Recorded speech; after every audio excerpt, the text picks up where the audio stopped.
উপনিৰ্বাচন আৰু এই 5 সমষ্টিৰ উপনিৰ্বাচনৰ আটাইতকৈ চৰ্চিত সমষ্টিয়ে হৈছে সামগুৰি সমষ্টি। কাৰণ সামগুৰি সমষ্টিৰ নিৰ্বাচনৰ দিন ঘোষণা কৰাৰ দিনটোৰ পৰাই এই মুহূৰ্তলৈকে সামগুৰিত বিভিন্ন ধৰণৰ বিতৰ্ক, বিভিন্ন ধৰণৰ সংঘাত, মাৰপিট, আক্ৰমণ প্ৰত্যাক্ৰমণ চলি আছে। গুলিয়াগুলিৰ ঘটনা, গুলিচালনাৰ দৰে ঘটনা সংঘটিত হৈছে, য'ত ইউপি বিহাৰৰ ৰাজনীতিৰ দৰে এটা পৰিস্থিতি এইবাৰ বিৰাজ কৰিছে। প্ৰত্যেকটো দিনতে সংঘাত, আক্ৰমণ প্ৰত্যাক্ৰমণ, আৰু এই আক্ৰমণ প্ৰত্যাক্ৰমণৰ মুখাৰ আৰৰ মুখ পুনৰবাৰ খোল খাইছে। গুমৰ ফাঁক ফাদিল হৈছে, সামগুৰি হাংগামাৰ গুমৰ ফাঁক ফাদিল হৈছে।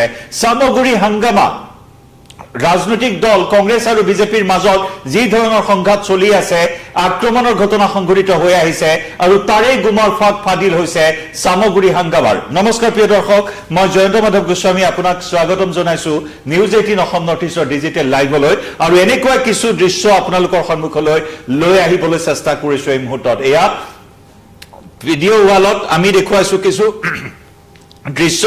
এখন বাহন, এই বাহনখনত আপোনালোকে দেখিবলৈ পাইছে কেইটুকুৰামান বাঁহৰ টাকুন আপোনালোকে প্ৰত্যক্ষ কৰিছে। এই বাঁহৰ টাকুনৰ ভিতৰত কি আছে আপুনি জানেনে? এই বাঁহৰ টাকুনৰ ভিতৰতে আছে শিল আৰু ইটাৰ টুকুৰা। অৰ্থাৎ নিৰ্বাচনী প্ৰচাৰ অভিযানত যিসমূহ গাড়ী লৈ গৈছে কংগ্ৰেছৰ কৰ্মীয়ে, আৰু তাতে বাঁহৰ টাকুন লৈ গৈছে পতাকা লগাবৰ বাবে, কংগ্ৰেছৰ পতাকা লগাবৰ বাবে এই বাঁহৰ টাকুন লৈ গৈছিল। আৰু সেই টাকুনসমূহতে এয়া চাওক, শিল আৰু ইটাৰ টুকুৰা। এই যে আমি দেখুৱাইছো আপোনালোকক, এয়া শিল আৰু ইটাৰ টুকুৰা। এই বাঁহৰ টাকুনৰ মাজত, বাঁহৰ টাকুনৰ ভিতৰত লুকুৱাই থোৱা অৱস্থাত শিল আৰু ইটাৰ টুকুৰা উদ্ধাৰ কৰা হৈছে। বিভিন্ন ধৰণৰ অভিযোগ আহিছে যে কংগ্ৰেছীয়ে বাঁহৰ টাকুনৰ ভিতৰত বা কংগ্ৰেছীৰ পতাকাৰ মাজত শিল আৰু ইটাৰ টুকুৰা কঢ়িয়াই ফুৰিছে। যিকোনো মুহূৰ্তত আক্ৰমণ কৰিবৰ বাবে প্ৰস্তুতি তেওঁলোকে এনেদৰে চলাইছে, এনেদৰে দলে বলে সাজু হৈছে কংগ্ৰেছ দল। নিৰ্বাচনী সভাটো আচলতে এনেকুৱা ধৰণৰ প্ৰস্তুতিৰে, এনেকুৱা ধৰণৰ সজ্জাৰে তেওঁলোকে নিৰ্বাচনী প্ৰচাৰ অভিযানত গৈছে, আৰু তাতেই সংঘাতৰ সূত্ৰপাত হৈছে। য'তেই প্ৰচাৰ অভিযান, য'তেই ৰেলী বাহিৰ কৰা হৈছে, তাতেই এইবাৰ সংঘাত দেখিবলৈ পোৱা হৈছে। আৰু বিজেপিৰ আক্ৰমণ বা বিজেপিৰ প্ৰত্যাহ্বান ৰুধিবৰ বাবে এনেধৰণৰ প্ৰস্তুতি, আৰু আচলতে মুখৰ আঁৰৰ মুখা খোল খাইছে। এয়া এই কথা মন্ত্ৰী পীযুষ হাজৰিকাই উল্লেখ কৰিছে। মন্ত্ৰী পীযুষ হাজৰিকাই ছচিয়েল মিডিয়াত শ্বেয়াৰ কৰিছে এই ফটো, এই ভিডিঅ', য'ত স্পষ্ট ৰূপত দেখিবলৈ পোৱা হৈছে। চাওক, এয়া শিলৰ টুকুৰা আৰু ইটাৰ দম, য'ত পতাকাসমূহ, কংগ্ৰেছৰ পতাকাসমূহ কঢ়িয়াই লৈ ফুৰা এই বাহন। তাতে এই টাকুনসমূহ, বাঁহৰ টাকুন, আচলতে টাকুনৰ কিয় প্ৰয়োজন সেই প্ৰশ্ন উত্থাপন হৈছে। পতাকা লগাবৰ বাবে এই বাঁহৰ টাকুন লোৱা হৈছে, আৰু সেই টাকুনৰ তলে তলে ভিতৰে ভিতৰে চবতে, সকলোতে শিল আৰু ইটাৰ টুকুৰা উদ্ধাৰ কৰা হৈছে। বিভিন্ন অভিযোগ আহিছে নিৰ্বাচন আয়োগলৈ, সেই একেই অভিযোগ গৈছে। নিৰ্বাচন আয়োগলৈ যোৱা অভিযোগ, আৰক্ষীলৈ যোৱা অভিযোগৰ তদন্ত কৰি বাহন, কংগ্ৰেছীৰ বাহনৰ পৰা কংগ্ৰেছীৰ পতাকা আৰু এই টাকুনসমূহৰ তলত শিল আৰু ইটাৰ টুকুৰা উদ্ধাৰ কৰা হৈছে। আৰু আচলতে সামগুৰিৰ যি হাংগামা চলি আহিছে, নিৰ্বাচন কেন্দ্ৰিক হিংসা, নিৰ্বাচন কেন্দ্ৰিক প্ৰতিহিংসা, নিৰ্বাচন কেন্দ্ৰিক যি বিক্ষিপ্ত ঘটনা সংঘটিত হৈছে, আৰু এইদৰে কংগ্ৰেছীসকলে শিল ইটাৰ টুকুৰা কঢ়িয়াই নিয়াৰ অভিযোগ উত্থাপন হৈছে। আনহাতে কংগ্ৰেছী একাংশ কৰ্মীয়ে বাসগৃহত চোকা অস্ত্ৰ, মাৰণাস্ত্ৰ লুকুৱাই থকা বা মজুত কৰি ৰখাৰ অভিযোগ উত্থাপন হৈছিল। সেই মৰ্মে কেইবাজনো কংগ্ৰেছী নেতাৰ ঘৰত উদ্ধাৰ কৰা হৈছে অস্ত্ৰ শস্ত্ৰ। ইয়াকে লৈ সামগুৰিৰ ৰাজনীতি যথেষ্ট উত্তাল, যথেষ্ট গৰম হৈ আছে। ভোট গ্ৰহণৰ বাবে মাজত মাত্ৰ 24 ঘণ্টা বাকী নাই। কাইলৈ ভোট গ্ৰহণ হ'ব পুৱা 7 বজাৰ পৰা, আৰু এই ভোট গ্ৰহণৰ পূৰ্বে দেখিবলৈ পোৱা হৈছে এনেকুৱা ধৰণৰ প্ৰস্তুতি।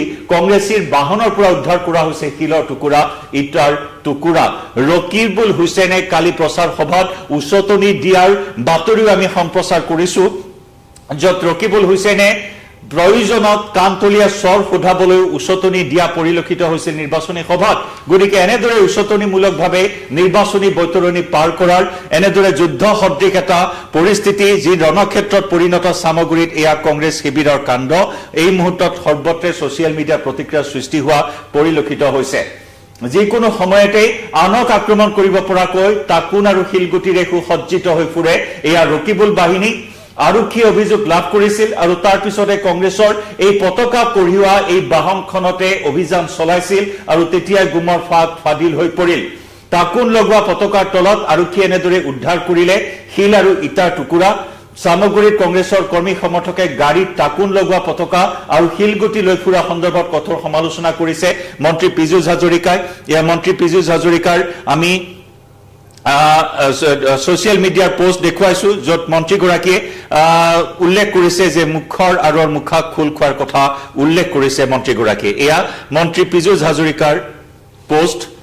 মুখাৰ আঁৰৰ মুখ তেওঁ উল্লেখ কৰিছে। অসম প্ৰদেশ কংগ্ৰেছ দলৰ সমৰ্থকসকলে নিজৰ বাহনত সামগ্ৰীৰ তলত শিল লুকুৱাই ৰাখে। এই শিলবোৰ কিহৰ বাবে? পাকিস্তানৰ পৰা শিলগুটি নিক্ষেপকাৰীয়ে কংগ্ৰেছ দলত অনুপ্ৰৱেশ কৰিছে নেকি বুলি প্ৰশ্ন কৰিছে মন্ত্ৰী পীযুষ হাজৰিকা। আৰু এনেদৰে এতিয়া তীব্ৰ প্ৰতিক্ৰিয়াৰ সৃষ্টি হৈছে। মন্ত্ৰীজনে উত্থাপন কৰিছে যে প্ৰচাৰৰ সময়ত ব্যৱহাৰৰ বাবে দলীয় পতাকা ৰখা গাড়ীত কি কাৰণে লুকুৱাই ৰখা হৈছে শিলগুটি, আনকি শিলগুটি মৰা লোকসকল পাকিস্তানৰ পৰা অহা বুলি কটাক্ষ কৰিছে মন্ত্ৰী পীযুষ হাজৰিকাই। কংগ্ৰেছে পতাকাৰ তলত শিলগুটি লুকুৱাই ৰখা সন্দৰ্ভত নিৰ্বাচন আয়োগৰ ওচৰতো অভিযোগ দাখিল কৰে। মন্ত্ৰী তথা বিজেপি নেতা বিমল বৰাই এই বিষয়ত সৰব হৈ পৰা পৰিলক্ষিত হয়।